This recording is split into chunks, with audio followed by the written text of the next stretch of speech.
Hello and welcome to ROPEScast, the independent voice of the Middle East. I'm Ibrahim Ahmad.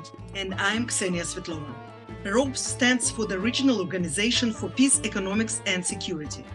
We laid the groundwork for a post-conflict Middle East by connecting forward-thinking Israeli and Palestinian emerging leaders with like-minded peers across the region. If you are looking for more information on ROPES, please visit our website, ropes.org. Our very special guest today is Daniel Seidemann. Daniel Seidemann is a peace activist and an expert of the geopolitics of contemporary Jerusalem and the Israeli-Palestinian conflict in the city. Mr. Seidemann and his colleagues founded an organization called Terrestrial Jerusalem and are frequently consulted by senior decision makers and governmental bodies on matters pertaining to both unfolding developments in Jerusalem and the broader issues relating to a permanent status agreements. He has also been conducting ongoing discussions on Jerusalem issues with the Arab world, Christian communities, and diaspora Jews. Ksenia, we're launching now a second season of ROPEScast. Honestly, a month ago when we finished recording the first season, we did not expect that a month will go by and we'll want to start a new season, but it will happen in the middle of a war. Before we start our conversation, I would like to ask you, how are you? What do you recall from the first few hours, the first day, first time since that horrible Black October? Yeah, well, Ibrahim, to tell the long story short, I'm not okay. I have a problem breathing. It seems that something is very heavy sitting on the chest and the air is not longer breathable as it used to be. I think that every Israeli feels today what I'm feeling.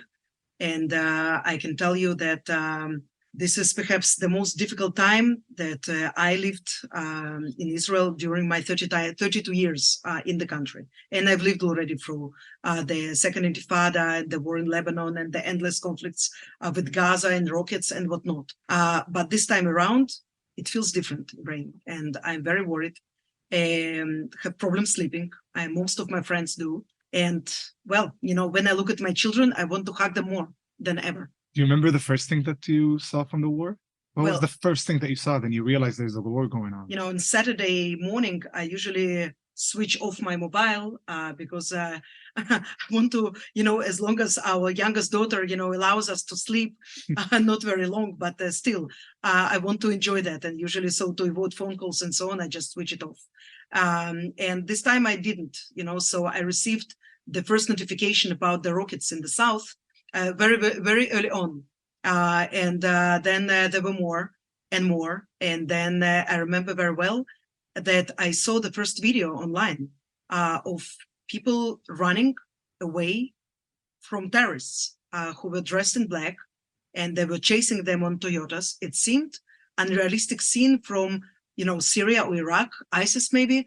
What is that? I didn't think that it was even realistic. Maybe it's hoax, maybe it's some kind of scam.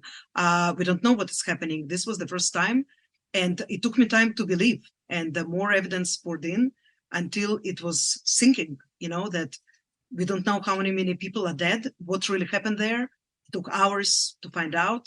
And I can tell you this image of these people running, defenseless, no arms, and chased by men with machine gun, people who were dancing for love, for peace. This, something that is just there in the psyche. What about you, Ibrahim? I know that this last 3.5 weeks were incredibly tough for you. You told me that you didn't feel well. Is it, this physiological always depends on also on our psychic or what we feel? I think so, yeah. I think something shared to all of us that we're not able to sleep more than 4 or 5 hours at a time. And then I had food poisoning. I don't know if it was actually food poisoning and if it was just my body not being, able to handle this stress. I remember the first thing on Saturday morning, it was kind of ironic that I opened the phone, 9 o'clock, and my new roommate that I have texted me and asked me about translating a video to Arabic. And the first thing I see, open my eyes like, now that he has an Arab roommate, he wants me to translate videos for him. And I just opened the video, and it was when Hamas took over one of the tanks, and I just look at it. I'm like, is this fake? Like, is he sending me fake news? That's Like, the first thing that you feel. like, what is this? Like, I've never seen something like this before. And then before I respond to him, I go on social media. I'm like, okay, something's actually going on. And the toughest thing for me is that because I'm Israeli citizen and I have friends who were connected to so many people in that party, friends who lost cousins and friends who lost family members. And then a few days later, the war starts also in Gaza. And then you have friends that you're worried about also in Gaza. So you're pulled to these feelings of concern about friends from both sides. That's probably the hardest thing that's for me. It's important, I think, to mention that while endless hundreds of Jews were killed by Hamas terrorists, there were also Arabs, Muslims, there were Bedouins, also foreigners, of course. There was no mercy for anyone. In fact, I saw the story of one of the survivors, an Arab guy, I think, from one of the Bedouin towns, and he told that he heard a Hamas terrorist killing his friend, and they told him, "You're an Arab, so read something from the Quran." And he read from his heart, from his memory, something from the Quran. The terrorist told him, "We don't recognize the surah that you are quoting," and then they killed him. So I can just imagine being like you on this spot between your Israeli identity and Palestinian identity, caught in the crossfire. How does it feel? I feel stuck. I feel like, I have nowhere to, like, how to even express what I feel, because if you say something to your Palestinian friends, your Israeli friends think that, wait, are you supporting one side over the other? And it's vice versa. If I say something to my Palestinian friends, my other friends will say, wait, why are you supporting the other side? And I don't want to support one side over the other. What I care about is humanity and my friends that are living on both sides. And obviously, us working for an organization like ROPES that we call for two-state solution, for ending this conflict. It's something that's deep within me, and it's just difficult to express really how that torn feeling is just residing in me. Well, I want to tell you, stay strong. Although I know that sometimes you just want to collapse, and just weep for the lost souls, lost lives, and for this semblance of normality that we had for some time, and we don't have anymore. Well, this is difficult. If that's okay, I'd like to bring now our guest for today. Hello, Daniel, and welcome to the ROPEScast. Pleased to be here. Please describe to our listeners the work of your organization, the Terrestrial Jerusalem. The name is so beautiful, I have to admit. Were your work affected after this, what we call in Israel, Black Sabbath of the October 7th? Well, our organization focuses on Jerusalem and anything impacting on Palestinian-Israeli relations in Jerusalem. That means monitoring events, following anything such as a home demolition or intercommunal skirmishing, Al-Aqsa, which is relevant. We also try to connect the dots and understand the underlying trends, and deal with the policy if and when there'll be negotiations. We work mostly opposite foreign ministries, heads of states, civil society organizations, etc. Our work has been impacted by this in a strange way. Al-Aqsa, the Temple Mount, figures prominently not only in the dogma of Hamas, but it also figures prominently in the hearts of Jews, Christians, and Muslims. And it's a factor in this conflict. Now, at the moment, everybody is concentrating on Gaza, on Hezbollah, the northern border. If there's any time left over, the West Bank, everything starts and stops in Jerusalem. I think everybody's correct in prioritizing those areas, but somebody has to keep an eye on the city. So I monitor very closely. We monitor, and we have Palestinian colleagues on the other side of town. We compare notes and decide what to print and what not. So before we delve into that, I'd like to ask you on the personal note, how is the ongoing communication between you and your Palestinian partners in Jerusalem? Because we do know that it's especially difficult for the peacemakers, for people who spend basically all of their time to argue for peace. And when something as horrible as that happens, what is the atmosphere? Can you please tell us a little bit about that? The correct description that there is a great deal of tension, we didn't experience it. I was asked when the war broke out to be interviewed, we want to talk to the peace builders or the bridge builders. I'm not a peace builder and I'm not a bridge builder. I work with people. And the people I work with sometimes are Israeli, sometimes Palestinian. It's based on years of trust. It was only when I sort of left the house and spoke to other people did I discover how deep the chasm is. So I feel blessed to have colleagues. We don't avoid issues, we discuss them, but not for one moment do we believe that our partners are acting in bad faith. But I think we're a bit of an exception. And looking at the situation today and looking at Jerusalem right now, I mean, what's happening in Jerusalem at the moment? It seemed that there was a somewhat relatively quiet in the past few weeks. But the question is it really the case? Has it actually been quiet? And what's actually going on since the beginning of the war? It has been more quiet than one could expect. And in some ways, more quiet than under routine circumstances. I will go through the examples, and there are a number of them where that's not the case. I spoke with a friend who monitors these things for one of the European capitals, and he described it to me that the calm has gone from a shocked calm to a seething calm. First of all, the divide is very much felt. People are staying home. When I drive through the city, both east and west, which I do, I haven't seen the traffic so light since the first Iraq War in 1991. Fear with one another a bit. I think it's people are finding comfort in their comfort zones in their own homes. Israelis have no idea. My neighbors have no idea what Palestinians on the other side of town are experiencing. And the other way around. In that sense, it's a bit reminiscent of the beginning of the Second Intifada, where Palestinians didn't understand how terrorized we were, and we didn't understand how humiliated they were. There have been incidents, and I want to point them out. First of all, there have been clashes with the police, and there have been 4 fatalities to the best of my knowledge. There has been no day rage. They all take place after dark. And all sorts of things happen after dark. They have largely been contained. None of this has spilled over into West Jerusalem, which has in previous circumstances. Earlier today was the first terror fatality in Jerusalem, the details of which I'm just learning now. There are a number of things that are happening that are quite dangerous. Al-Aqsa, the Temple Mount, is always a potential detonator. I can report that the first 2 Fridays, prayers have gone relatively well, relatively calmly. There are a number of reasons. One, there's a lockdown on the West Bank, so the numbers are down. The Palestinian citizens of Israel are not coming, and I think their spiritual leaders have advised them not to come. So the numbers are small. The police, as far as the police go, has been relatively well behaved. There's been tension felt, but no violence.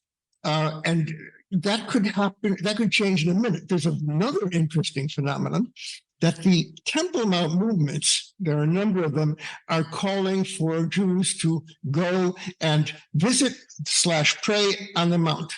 And the numbers are much lower than is customary, in spite of the fact that the organizations are calling for large-scale ascent to the mountain. There are a couple of hidden things. One is a police policy, which I consider to be the most destabilizing thing at the moment in Jerusalem. You know, every Israeli has to present an identity card when asked by a policeman. It's the law. I've been in Israel for 51 years. It's probably happened to be 3 times.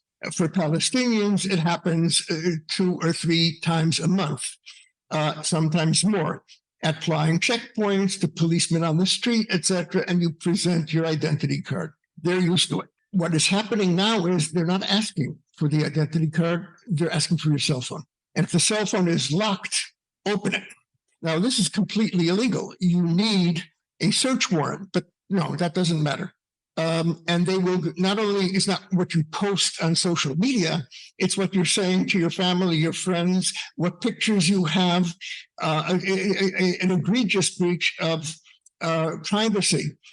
If there's anything, there are no clear standards, of course. If there's anything that the policeman finds disturbing, you'll be detained for 48, 72 hours and then released. I haven't heard of any indictments. It's extremely intimidating.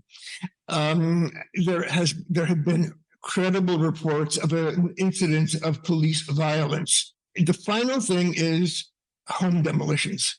Had you come to me earlier in the week and said, Danny, things are too calm in Jerusalem. How can we stir up a little bit of trouble? I would have said, have you considered demolishing houses? And that's exactly what's been happening. I don't know whether the number is 4 or 5. I have it written down. And that's deeply disturbing. First of all, it is more than half of the homes in East Jerusalem have outstanding demolition orders. But there are 3 players in this game. One of them is the deputy mayor of Jerusalem, who is extremely right-wing and Islamophobic. The minister of internal security, who earlier this year created a banner. We're going to show them, we're going to demolish homes, even though he has no direct authority over the demolitions. And then the police have publicly told the minister, we will not have any problems of manpower in order to do this. I consider the latter two, the cell phones and the demolitions, always to be the most serious potential flashpoints at the moment. But what's the rationale behind it, like doing these demolitions now? Like, what's the police's rationale of these, like you're saying, is stopping people, like taking phones. I've heard the police spokesperson talk earlier this week about only specific small incidents in Jerusalem. But what I think they don't understand is that every so-called one incident is a dramatic incident. It can be, an inciting incident that can flame up the whole city. So how do you see the rationale? 100%. The authority to carry out a demolition, which house, is made by the Jerusalem municipality. You can't do it without the municipality. There are exceptions, but that's mainly the case. The police cannot carry out a demolition unless it's secured by border police or the police. When Netanyahu wanted to freeze home demolitions but didn't want to leave fingerprints, he simply instructed the police, don't send police details. And it stopped for a while. Today, we have a minister who has publicly said, it is my policy to demolish homes in East Jerusalem. And the response from the police, Mr. Minister, as opposed to the past, manpower and budget will be no object. You tell us to go, we're going to go. And I think it's a combination. I have no hard proof. I have no other explanation. If I come up with a more innocent explanation, I will share it with you and I will not be upset. Danny, I wanted to ask you, as an ex-Jerusalemite, I lived in Jerusalem for almost 20 years, and I covered Jerusalem also for the Jerusalem Post, for international media. And I remember very well that, some point in the beginning of 2000s, a little bit later, we started to see more and more green flags of Hamas over the houses in Tzur Baher and Jabal Mukabar. And then the elections came of 2006, and it was evident from the data about the elections that many people in East Jerusalem supported Hamas and devoted Hamas. First of all, there are 2 parts to this question. First of all, I think that it's quite reasonable that now, after 7/10, people would be scared, would be afraid of what's going on there. I mean, there is, the border, the fence in Gaza didn't help for security, but in Jerusalem there is no, there is no border, at least not official border. Everybody knows where it is, but there is no fence there. In the middle of the city, there is, of course, the separation barrier, but this is something else. But we are talking about East Jerusalem and West Jerusalem. Here is West Jerusalem, and here is in Jerusalem with Hamas activists in it and so on. What needs to be done right now with this? And second of all, how did it happen that you have such a significant support for Hamas in the basically center of Jerusalem? I will give you a two-tiered answer. Number one, I can't tell you about the green flags. I can tell you that I haven't seen any. I know exactly what you're talking about, previous situations where there was clearly a war of flags between the Islamists and the nationalists, etc. I don't know because I don't go into the back streets of East Jerusalem. If I were profiled as an Israeli, I think it's a risk. I've once taken a rock to the head already. I usually go there all the time. I stick to the main streets. On the main streets, I have not seen anything. What I have seen is zero tolerance of the police to Palestinian flags, which is kind of outrageous because there's nothing illegal about flying a Palestinian flag in Jerusalem. Unlike the flag of the Hamas, which is basically incitement. Exactly. So, I have no doubt that the police would be even more aggressive towards flags of Hamas. What I can tell you, look, I'm Israeli. I don't speak Arabic. And I acknowledge I don't speak Arabic. I'm an observer, and I rely on the eyes, ears, and minds of people I trust on the other side of town. And what they are telling me is, from our observing social media, there is wall-to-wall support with Hamas, not because of the ideology, but because it's payback. Even though the payback is outrageous.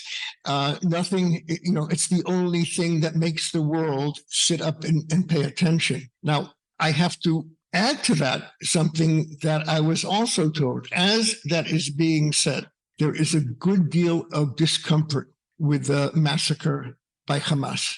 And I'm stating that because it's not for the purposes of PR. It's not for the purposes of Hasbara. It's Palestinians speaking among themselves, as has been reported to me. So I would say that there is a broad sympathy for Hamas because it put Palestinians on the agenda. There's a good discomfort with the slaughter. Well, this is, again, on my personal note, this is still something that is very, very troubling.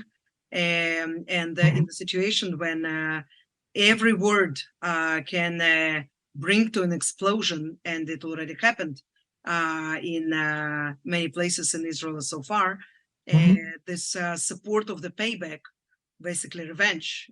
Yes, it's like, was it Mahatma Gandhi who said, an eye for an eye, the whole world will go blind. So yes, I am very much afraid that, this violence will also spill over to Jerusalem. And I'm also afraid of the copy-paste attacks, to be frank. I share your concern. What I am saying is that the calm in Jerusalem can be very deceptive. It's a thin veneer of calm, and we can't take it for granted.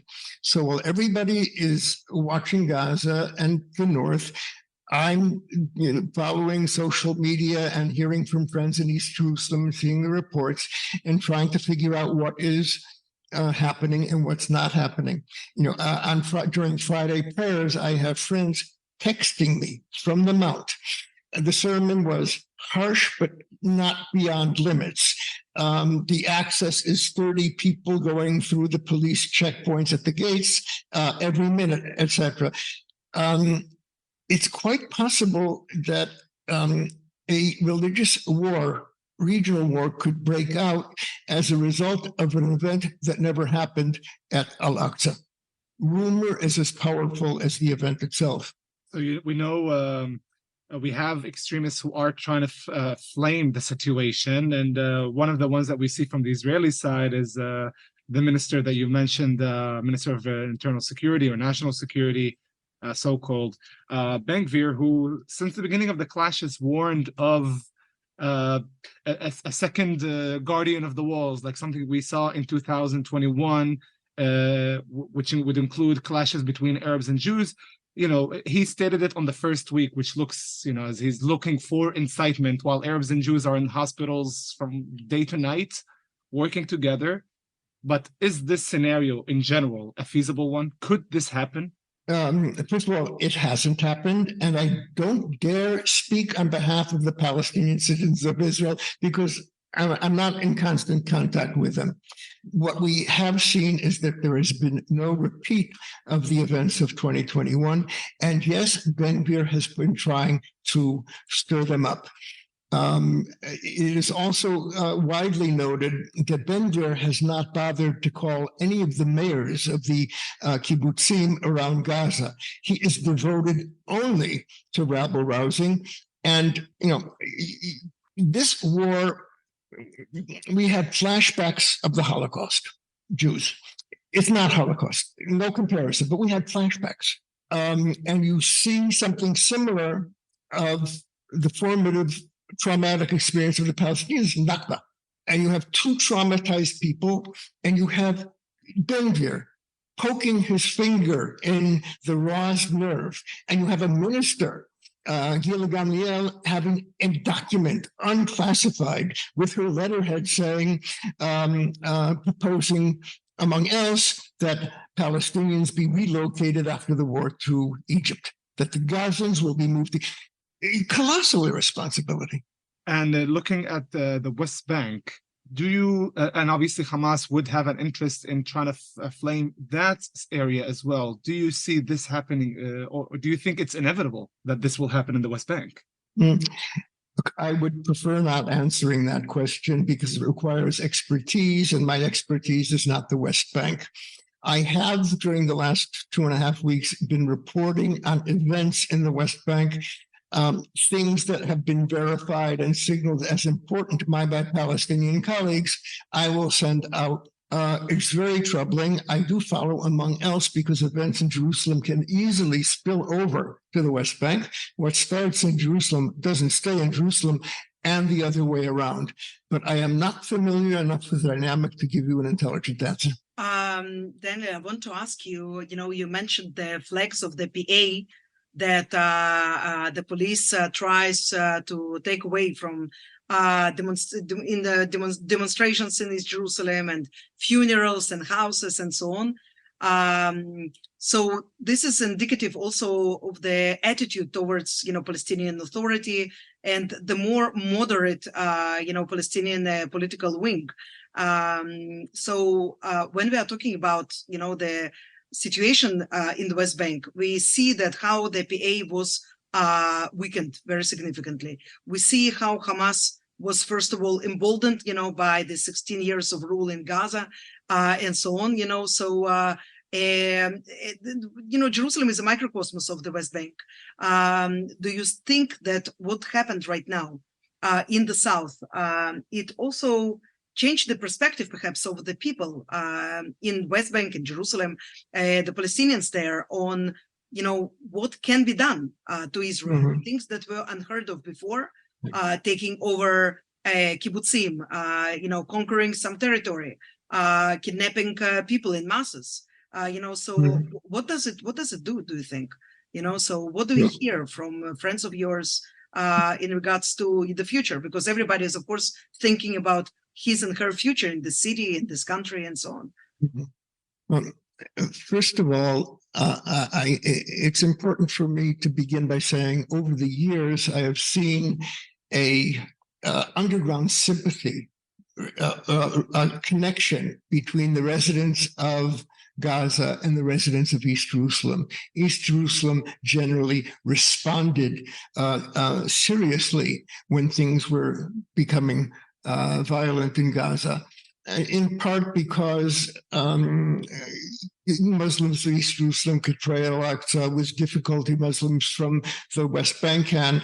The most devout Palestinian population that cherishes Al-Aqsa can't come here. And I think that creates a certain kind of sensitivity. I want to portray this from two sides of a coin. One is a mindset on the Israeli side. Jerusalem is ours. As Trump said, Jerusalem's off the table. It's not a policy. It's part of our DNA now.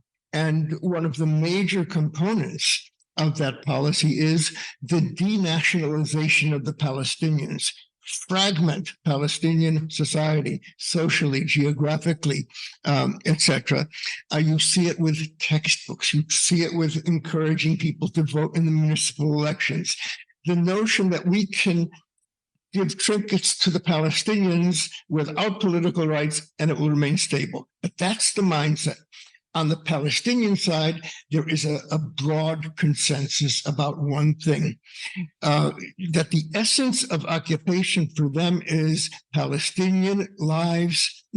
Israeli lives matter, Palestinian lives matter less, and sometimes Palestinian lives don't matter at all.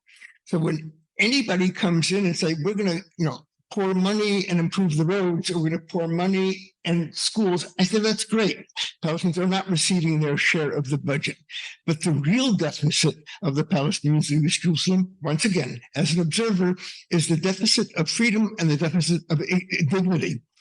And the Palestinians of East Jerusalem basically feel no agency.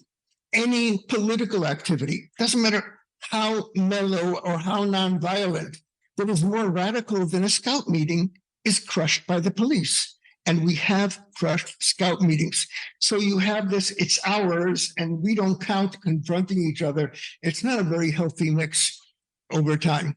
Can you just shortly remind our listeners what is the status of the Palestinians in East Jerusalem? Because, you, me, and Ibrahim, of course, very well aware of it, but perhaps this is something that's a complicated international matter, a result of the war in 1967. So please, in a few sentences, describe their legal status and their rights. It's actually very pertinent, which I'll tell you about at the end.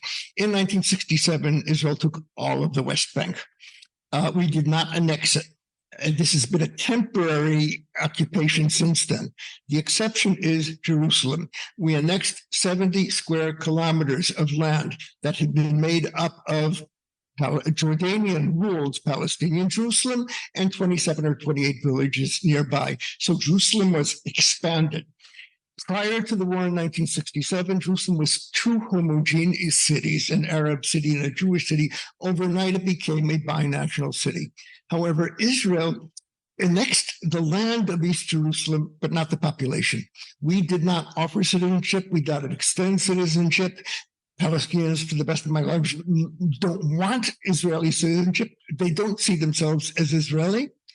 And you will see on our Ministry of Foreign Affairs website that the Palestinians are entitled to receive citizenship. Utter nonsense. They can apply. We can say no. They don't apply. We say no. A permanent resident has some of the entitlements of citizenship, healthcare, social welfare benefits, and mobility, but no political rights. They're individuals, denationalized. But more importantly, the rights of Israelis are inalienable. They're vested in your humanity. The government can't take your property because you have inalienable rights. The rights of Palestinians in all sorts of ways are alienable. They hang by a thread. And if the government wants to revoke residency, you have to leave the city. Now, why is that relevant? Because the police, just the other day, I have a screenshot of it, threatened those who support Hamas that you will lose your right to live in the city. And that does strike fear with many Palestinians. It's not the authority of the police. It's the authority of the Minister of Interior, who happens to be a fairly decent guy, relatively speaking, and there's the court. But it is not an idle threat. So, looking at everything that you just said and all these complexities that our listeners are hearing right now, and the situation is so complex, I guess my question is, how did we get here? Where did we fail? I think that's the place that I want to ask. And, how did we reach the place where we are today? Okay. I can tell you how we failed by 3 short vignettes, all about Moshe Dayan, our defense minister in 1967. At the beginning of the war, he opposed taking the old city. That was not saying he opposed taking the West Bank. Take all of the West Bank, all of East Jerusalem, leave the old city alone. On the second day of the war, he went up to Mount Scopus, got onto the roof of the National Library, looked out over Haram al-Sharif, Temple Mount, and he muttered, "Take those down and don't put them up again. We don't need a religious war." The Mount, Haram al-Sharif, fell to Israeli paratroopers the next day, 10 o'clock in the morning. 2 p.m., Dayan arrives. He sees Israeli flags flying from the mosques and he barks, "Take those down and never put them up again. We don't need a holy war." That was the beginning of the status quo. But then he went on camera and said, "The Jewish people have returned to our most sacred sites, never to take leave of them again." And what this indicates that there was a transformation of the significance of the war, a geopolitical war of self-defense, whether you agree with that or not, was being transformed into a war of biblical salvation. There is a very real danger that events in general, but particularly in Jerusalem, are being driven and by religious pyromaniacs, and the discourse dominated by religious pyromaniacs.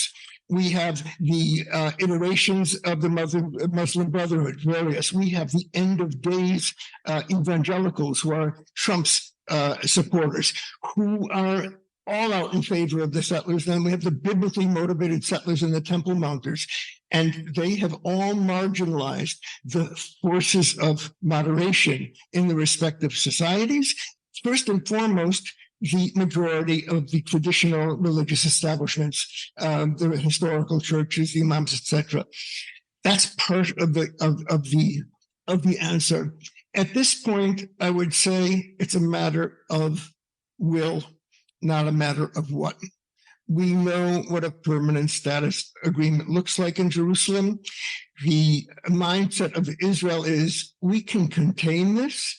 If we, bribe the Hamas and contain them, we can afford to avoid East Jerusalem and the West Bank. It's clear that that is not possible. And the only way that we will see stability is the resumption of a credible political process. Before this war, that prospect was non-existent. At this point, I say there is a small possibility that it may take place.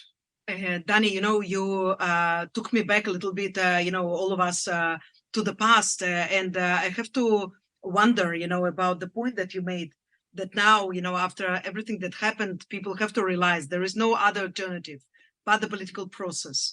But I have to, recall the Yom Kippur War, after which we had a political tornado here in Israel, and the right wing took it to power with its uncompromising view of territorial integrity of the land of Israel, Eretz Israel.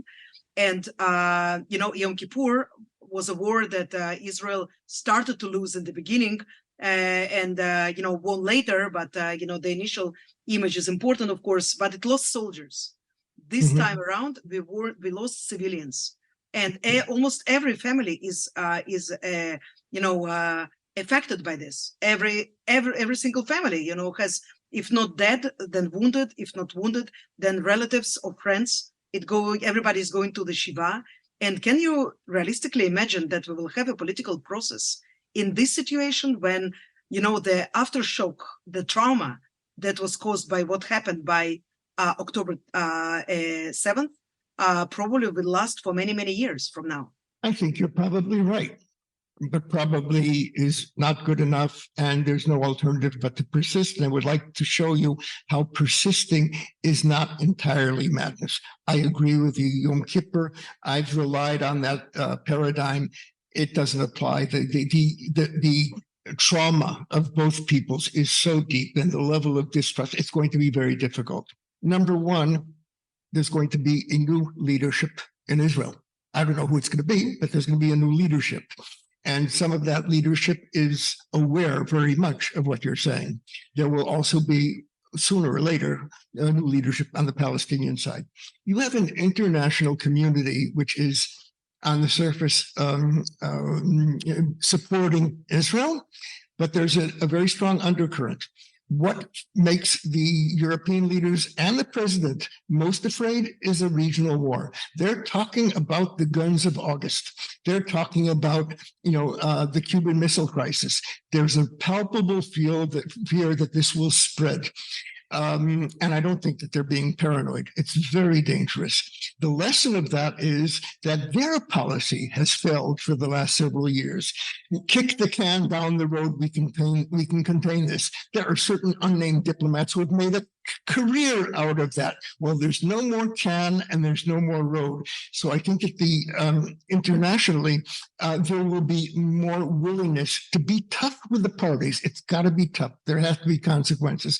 And finally, one thing which I may be overestimating, but I had a lot of fun with, since the outbreak of the war, I was asked to write a long study to be published in the press. I chose anything on Jerusalem. I chose the easiest subject. I chose the status quo at Al-Aqsa, the Temple Mount, and it was published in the Saudi press. Mm-hmm. I believe I'm the first Israeli to do that. Regardless, it's an indication that even in the heat of battle, people are looking not only for an off-ramp, but for a way forward.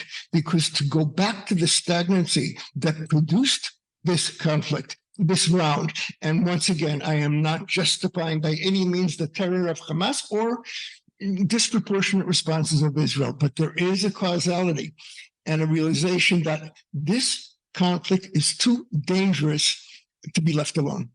And we have to be thinking about that. Yeah, you mentioned the role of the U.S. and the Europeans. I guess the next question is, where do you see the role of the regional players, the Arab countries around us, including the ones who have normalized relations with Israel and others? Looking at Jordan, for instance, with their role on the holy sites, and Jerusalem. Where do you see the region come into play? Okay, this is tentative. I had grave reservations about normalization, which at a time when it turns you into an enemy of the state, when you had to support it. It's not that I don't want relations. It is that I feared that normalization would be used as a mechanism to bypass Palestinians. And that is exactly what happened. It may not have been the intent of the normalizing countries, but they were not entirely surprised. That clearly was the intent of Netanyahu. I believe that period is over. I found myself in the middle of the negotiations with one of the normalizing countries. I found out that a certain language is being inserted into the agreement, which would indicate a recognition of Al-Aqsa as a shared Jewish-Muslim site. Earthquake. I found myself speaking to the negotiators on the Arab side. I'm a secular Jew. I eat kosher when starvation's the alternative. I was born in the United States, and here I am explaining to certain negotiations why they can't avoid dealing with Al-Aqsa. It will come back to haunt you. By the way, in this case, I was successful. It was just bizarre. Today, if I am at all capable of reading what is going on, the countries around us, those who normalized, those who have peace agreements, Egypt and Jordan, and those who are contemplating, all understand that the issue of Palestine and occupation of Palestine, not material benefit alone, occupation is pivotal, and there will be no genuine normalization and no genuine regional peace until the Palestinian issue is addressed. Daniel, we are almost approaching to the end of our podcast. I would like to ask you, again, from your personal experience, You are involved in contacts with fellow Jerusalemites and dialogue with them for a few decades. You might not call yourself a peacemaker, but you certainly look like one to me. Meanwhile, things in our neighborhood just go from bad to worse. And I'm also saying it, as I told you, as an ex-Jerusalemite who saw Jerusalem as in a much better and more happy times. How do you keep hope? And what can you say to inspire other supporters of peace, peace activists, and young leaders here across the region? ROPES is working hard on establishing this regional network of emerging leaders from across the Middle East who will take our place. They ought to take our place to a better future for all of us. How you can encourage them today out of this very dark place where all of us here today? Well, I have a problem with the word hope. Not that I'm opposed to it, but I'm not sure it's appropriate. I've been working at this for so long. Hope isn't relevant. You're a card player. You're given a deck. The deck is terrible, but it's the only deck you have. How can you play that deck to the most? Being optimistic about the deck or pessimistic about the deck, it doesn't change anything. I am not a great expert on all things Jerusalem, but what I do know is the mechanics of occupation in East Jerusalem, how it works, what it's involved, where do you have to oil it, how do you challenge it? And I can tell you that occupation ends in one way. It ends in a border. There are no two ways of ending occupation. 20, 30 years after a border goes up, one state is possible.